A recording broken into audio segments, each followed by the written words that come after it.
Soyez les bienvenus à ce rendez-vous d'information. Bonsoir mesdames et messieurs, au sommaire de ce journal. Audience ce mardi à la présidence de la République, l'ambassadeur de la Guinée a été reçu par le chef de l'État. En fin de mission, la diplomate guinéenne a réitéré sa volonté de voir renforcer la coopération entre les deux États en ce qui concerne le secteur privé.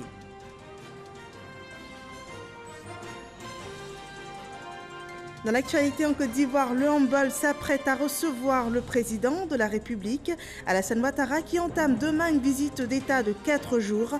Un rendez-vous de l'espoir pour ces populations qui aspirent au développement de leur région. Le point sur les préparatifs avec nos équipes de reportage sur place.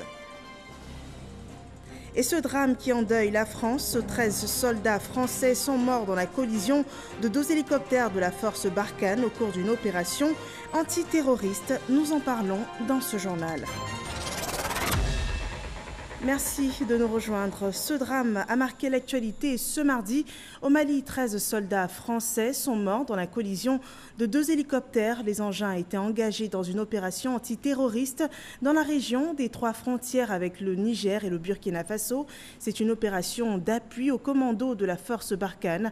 Les 13 victimes sont 6 officiers, 6 sous-officiers et un caporal-chef de l'armée de terre française. Et face au drame qui endeuille la France, Alassane Ouattara, le président de la République de Côte d'Ivoire, a exprimé la compassion de la Côte d'Ivoire dans ce communiqué que je vous lis à présent. Monsieur le Président, c'est avec une grande tristesse que j'ai appris la collision entre 2 hélicoptères de la force Barkhane le lundi 25 novembre 2019 lors d'une opération de la région de Ménaka dans le sud-est du Mali qui a occasionné le décès de 13 militaires français. Dans ces moments de vive émotion, je voudrais, au nom du peuple et du gouvernement ivoirien ainsi qu'en mon nom propre, présenter à votre Excellence, aux forces armées et au peuple français, de même qu'aux familles éplorées, mes sincères condoléances. Je salue la mémoire de ces valeureux soldats à qui je rends hommage pour leur sacrifice au service de la paix en Afrique et dans le monde. Dans cette épreuve, je voudrais vous renouveler ma profonde compassion et la solidarité du peuple ivoirien dans la lutte que vous menez contre le terrorisme et l'extrémisme violent. Haute considération, et c'est signé Alassane Ouattara, président de la République de Côte d'Ivoire. À la présidence de la République ce mardi, l'ambassadeur de la Guinée a été reçu en audience par le chef de l'État. Olga Siradin, la diplomate guinéenne, est en fin de mission et là, au cours de cette rencontre, réitéré son plaidoyer pour le renforcement du partenariat entre les entreprises des secteurs privés des 2 pays. Jérôme Kofi Abola. Diplomate guinéenne, elle répond au nom de Olga Siradin. Elle et le président de la République, Alassane Ouattara, ont échangé ce mardi au palais présidentiel. Olga Siradin dit être venue rencontrer le chef de l'État ivoirien pour lui adresser ses civilités relativement à la fin de sa mission en Côte d'Ivoire. Et c'est l'occasion pour la diplomate guinéenne d'indiquer que la promotion des relations bilatérales exemplaires sous la houlette des 2 chefs d'État, Alpha Condé et Alassane Ouattara, reste de mise. La République de Guinée et la République de Côte d'Ivoire entretiennent d'excellentes relations de fraternité, d'amitié et de coopération. Au-delà de ces relations, nous devons ensemble nous battre pour renforcer davantage la coopération, surtout au niveau du secteur privé. Nous pouvons nous mettre ensemble dans la coopération sud-sud et avoir des entrepreneurs champions de la CEDEAO et pour rentrer de plein pied dans la zone de libre-échange du continent africain pour améliorer davantage les conditions de vie de nos populations. Olga Siradin a exercé en Côte d'Ivoire pendant environ 7 ans. Sa prise de fonction dans le cadre de sa mission diplomatique sur le sol ivoirien remonte à l'année 2012. Les acteurs de la finance publique ivoirienne peuvent désormais se targuer d'avoir leur propre guide. La finance publique telle que conçue et pratiquée en Côte d'Ivoire, mais aussi dans l'espace UEMOA est la thématique développée dans cet ouvrage dénommé Manuel des finances publiques, écrit par l'inspecteur général d'État Théophile Awandoli, Alexis Ouedraogo. Manuel des finances publiques, voilà l'ouvrage présenté ce lundi par l'inspecteur général d'État, Théophile Awandoli.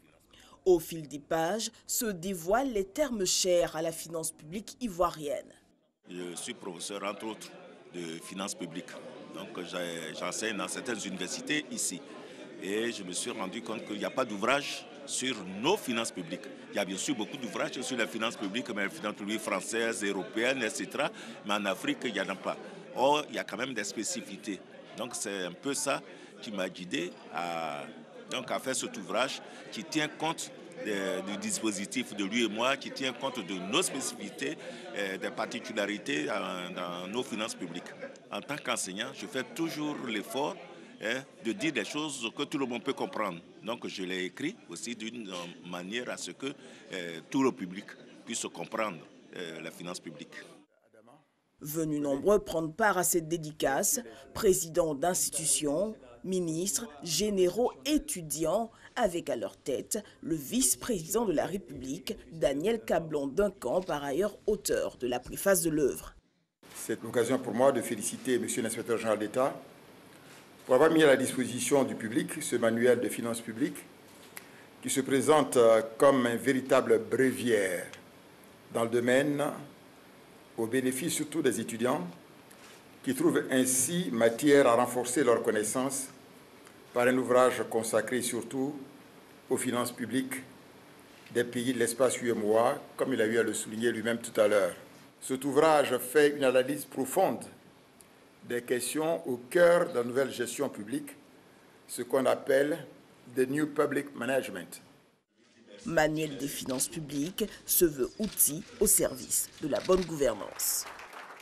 Et pour ce qui est de la gestion pratique de la finance publique, des mécanismes sont mis en place dans la sous-région, notamment des réformes qui concernent les programmes et projets communautaires de l'espace UEMOA. Ces dispositions passées en revue révèlent de bons résultats pour la Côte d'Ivoire, avec un taux moyen de mise en œuvre de 80% cette année contre 69% en 2018. Ce sont les conclusions de la 5e édition de la revue annuelle des réformes politiques, programmes et projets communautaires de l'UEMOA. Ce sont les explications de Lansini Bakayoko. Cette 5e revue annuelle a visité 113 tests communautaires répartis sur 3 grands domaines, à savoir la gouvernance et les convergences macroéconomiques, le marché commun et les politiques sectorielles. Dans ce mémorandum remis au Premier ministre Amadou Gon Coulibaly, la commission de l'UEMOA observe que la Côte d'Ivoire a été un très bon élève. La Côte d'Ivoire a enregistré un taux très satisfaisant de transposition et d'application des textes de l'Union à hauteur de 80%, contre 69% en 2018, soit une progression sensible de 11 points, la meilleure progression annuelle au niveau de notre Union. Ce taux de transposition de 80% correspond à une centaine de textes. Malgré ces résultats encourageants, d'importantes réformes restent à être engagées, notamment celles liées au régime financier des collectivités territoriales. À ce sujet, un projet de loi devrait probablement être déposé sur le bureau du Parlement dans les jours à venir. De belles performances que le gouvernement entend poursuivre. Je voudrais me réjouir des résultats que nous avons obtenus. Nous avons pris l'engagement de respecter notre engagement au niveau du Fonds monétaire et au niveau de la Commission elle-même, qui est que le déficit budgétaire pour l'année 2019 de la Côte d'Ivoire devrait s'établir à 3% au maximum cette année. Selon le Premier ministre, tous ces engagements pris vont être respectés. Mieux, le président Alassane Ouattara, dans sa double position de chef du pays leader de la zone ouest africaine et de président en exercice de la conférence des chefs d'État de l'Union, va accorder davantage de priorité aux projets portés par l'UEMOA. Sur les projets, nous avons connu quelques difficultés et des recommandations ont été faites pour que des diligences soient mises en œuvre afin que ces projets soient réalisés dans les meilleurs délais et avec efficacité, puisque c'est ce qui permettra d'améliorer les conditions de vie de nos compatriotes. Cette 5e revue annuelle revêt un intérêt capital. Elle intervient au moment du 25e anniversaire de l'UEMOA, mais surtout à quelques mois des échéances butoirs du pacte de convergence, de croissance, de solidarité et de progrès. Partons à présent au Sahara 2019. L'événement est à son 5e jour et les exposants du salon ont accueilli ce mardi sur le site de Port-Bouët le ministre de la Défense Ahmed Bakayoko qui a exprimé son satisfait face à la qualité de cette édition du salon de l'agriculture et des ressources animales. Le ministre de la Défense a été suivi dans sa visite par un de nos reporters, Jean-Luc Bangbo. Voici son reportage. Il n'a pas voulu se laisser compter cette 5e édition du Salon international de l'agriculture et des ressources animales. Le ministre d'État, ministre de la Défense, est venu lui-même s'imprégner de l'ambiance de cet événement qui fait désormais la fierté de la Côte d'Ivoire. Ahmed Bakayoko a pu surtout apprécier la qualité des produits exposés, certains issus de la transformation de nos matières premières, d'autres en provenance de la sous-région. Je trouve que c'est une très belle exposition. Je veux féliciter mon collègue, le ministre Adjoumani. On voit que chaque année, le Sahara gagne en maturité, en notoriété. Il y a plus de délégations et ça montre aussi la vitalité de la Côte d'Ivoire. En tout cas, je suis très fier de ce que j'ai vu aujourd'hui. Bravo à tous. Cette visite s'est tenue dans une ambiance bon enfant, avec notamment comme guide le ministre de l'Agriculture et du Développement rural, cheville ouvrière de cette 5e édition du Sahara.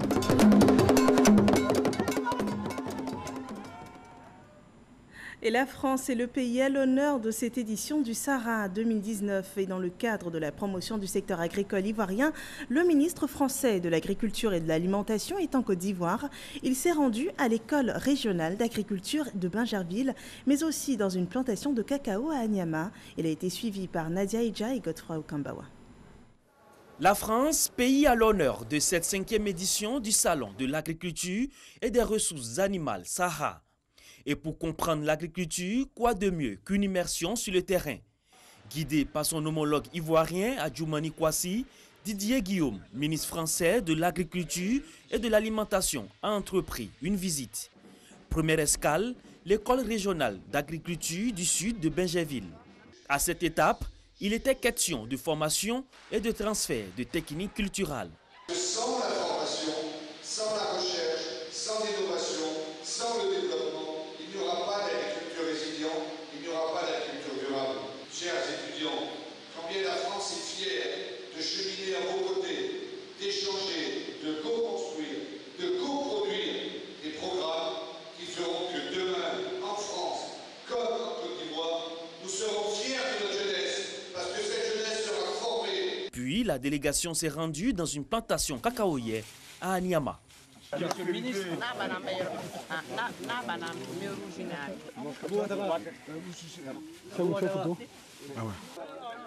Un retour à la terre qui permettra une meilleure réponse aux objectifs visés par le Sahara et surtout le développement de la cacaoculture. Dans le cadre du Sahara, le ministre français a signé des partenariats pour le développement de l'agriculture ivoirienne.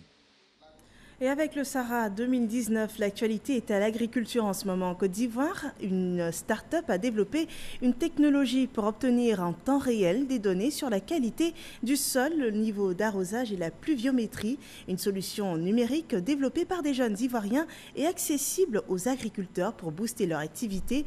Safiat Kouyaté les a rencontrés et informons-nous sur leurs produits dans cet élément commenté par Cheikh Koné. Nous sommes au quartier Glokwa, dans la commune de Yopougon.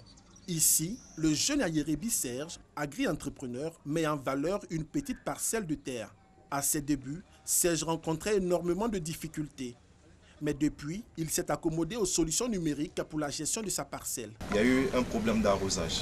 À quel moment il fallait arroser les plantes et quelle est la quantité d'eau qu'il fallait, quelle est la quantité d'engrais qu'il fallait, quelle dose il fallait. Ce boîtier noir, en plein cœur de la parcelle de Serge, est un capteur connecté basé sur Internet qui utilise l'intelligence artificielle. Toutes les informations relatives au diagnostic du sol, au suivi, au niveau d'arrosage et de dose d'engrais y sont numérisées et transmises à l'agriculteur via sa plateforme personnelle sur Internet ou par SMS en langue locale. Pour acquérir cet équipement, Serge devrait débourser la somme de 150 000 francs CFA.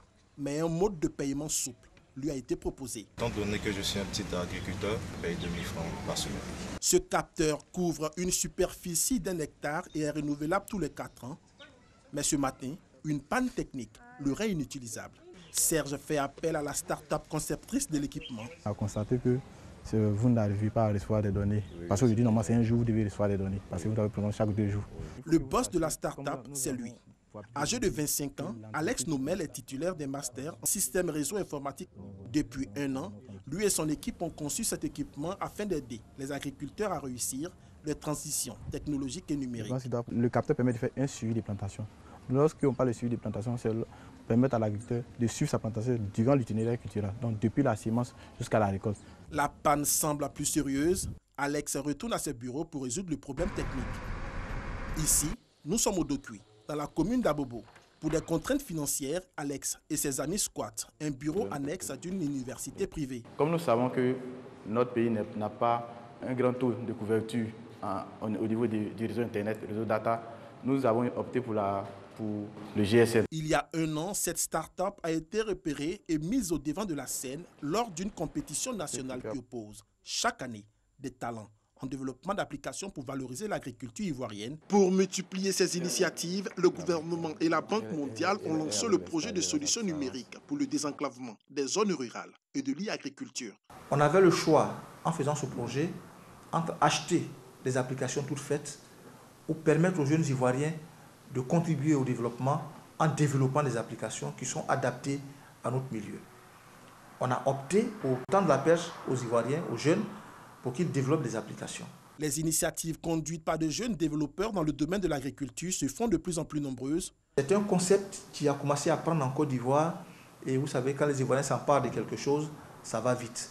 Donc nous pensons que d'ici 2 ans, 3 ans au maximum, le concept de e-agriculture sera une réalité en Côte d'Ivoire. Les services et solutions numériques innovants sont de véritables leviers de développement dans plusieurs domaines d'activité.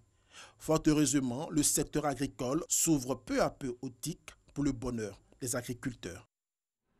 Et les initiatives novatrices pour le développement du secteur agricole ivoirien sont encouragées par le gouvernement. Cette 5e journée du Sahara 2019 a été marquée par le lancement de la finale du concours des start-upers. 19 Ivoiriens sont en lice et les résultats de ce concours seront donnés à la cérémonie de clôture du Sahara 2019. Ce sera le dimanche 1er décembre prochain. Dès demain, le chef de l'État pose ses valises dans le Humboldt, une descente de l'homme fort de l'État ivoirien dans cette région du nord de la Côte d'Ivoire. Alassane Ouattara y est attendu par les populations qui associent son arrivée au développement de leur région. Le développement, c'est là aussi tout le sens de cette visite d'État. Alexis Ouetraogo. Le chef de l'État se déplace. Du 27 au 30 novembre prochain, Alassane Ouattara fait de la région du Humboldt le cœur de la nation. Dans ses pas, toute la puissance de l'exécutif pour donner un coup d'accélérateur au développement.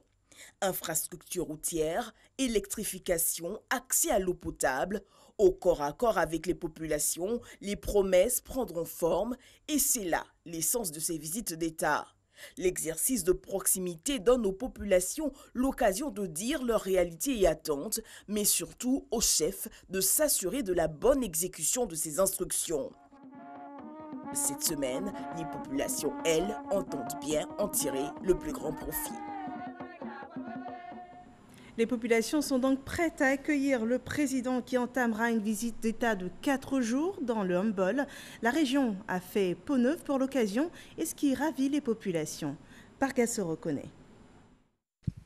Le président de la République, Alassane Ouattara, en visite d'État dans la région du Humboldt du 27 au 30 novembre.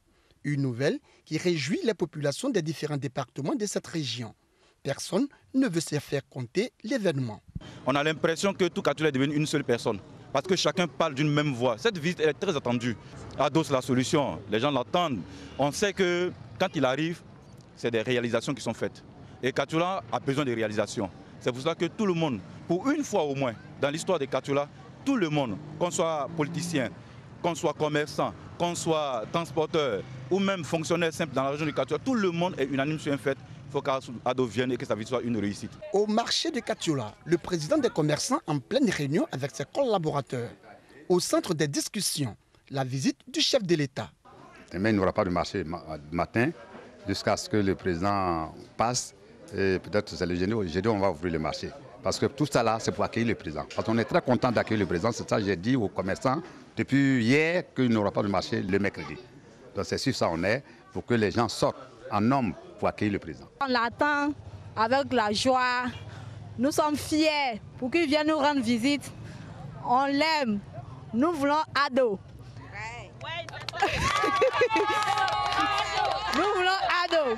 Il n'a qu'à compter sur nous. On va l'accueillir bien, avec la joie. Et avec la nourriture, il y a l'igname, il y a le cabato, il y a tout chez nous. Comme le syndicat des commerçants, celui des transporteurs n'est pas en marge de l'arrivée du président de la République dans le handball. Le mercredi passé, nous avons fait un meeting pour le président d'abord pour montrer à l'international et national pour prouver que vraiment nous on est prêts pour que le président. On est trop contents. Parce que ce que le président a commencé à faire pour nous-mêmes là, on ne peut même pas parler. Donc on l'attend bras ouverts. Katiola, chef-lieu des régions. En plus du giga-meeting le samedi 30 novembre au stade Ouattara Toumadakin, abritera le conseil des ministres du mercredi 26 novembre. Un tour à la préfecture, lieu choisi pour le conseil. Ici, on s'active. Tout doit être prêt. Autorités administratives, élus et cadres du handball exhortent l'ensemble des populations de la région à sortir massivement pour réserver un accueil dense et triomphal au président de la République, Alassane Ouattara. À Abidjan, le forum Corée-Afrique de l'Ouest a lieu depuis ce lundi. Cette rencontre d'affaires voit la participation de grands pays tels que le Nigeria et le Ghana.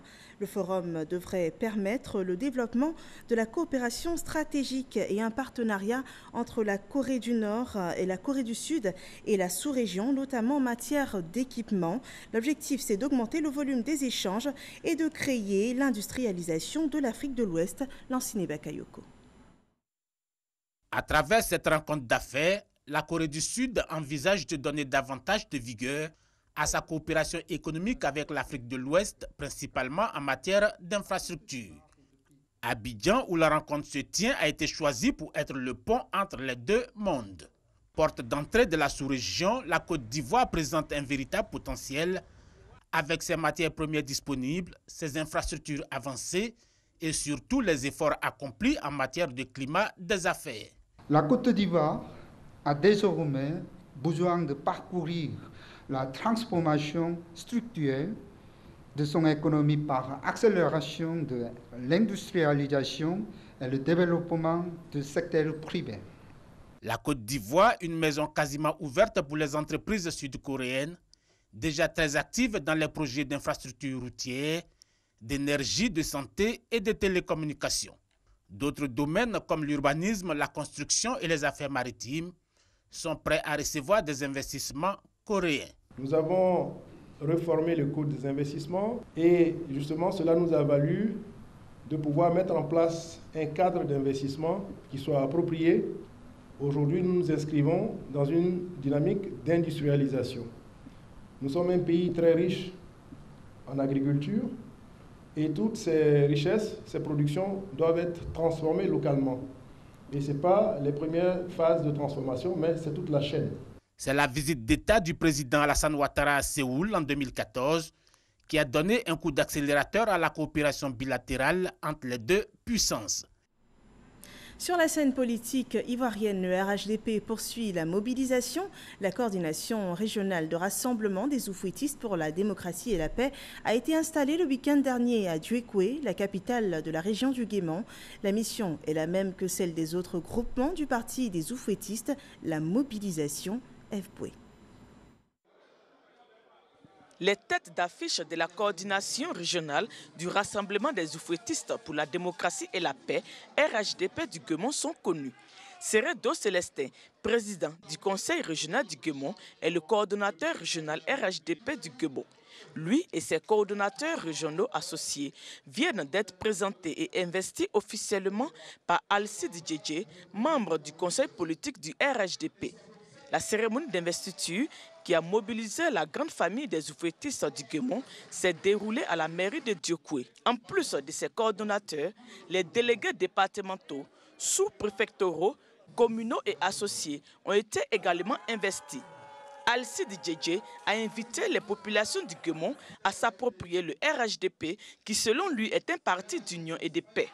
Il a en outre mis en mission chaque militant de base du Guemon pour le rayonnement du parti dans cette région. Il faut que la base s'approprie le RHDP et la vision du président Ouattara. C'est ce que je suis venu dire à Doukou ici, qui a été énormément meurtri par la crise.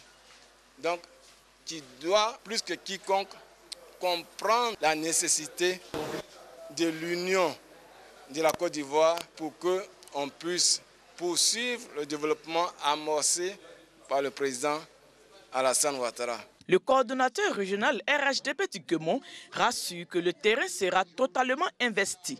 Le travail de tout bon politicien au titre de son parti politique, c'est d'avoir une base solide en faisant rentrer massivement des militants.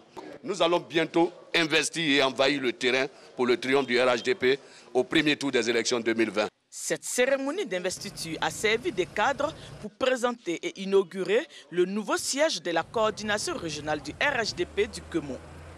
Dans le domaine des médias, le projet Verifox Afrique a été présenté au ministre Sidi Touré, le ministre de la Communication et des Médias. Le projet a pour objectif de lutter contre la prolifération des fausses informations. 15 médias de télévision, de radio, de presse écrite et de web issus du Bénin, du Burkina Faso et de la Côte d'Ivoire ont été identifiés pour être sensibilisés sur les enjeux de la prolifération des informations inexactes en période électorale. Franck Wadio.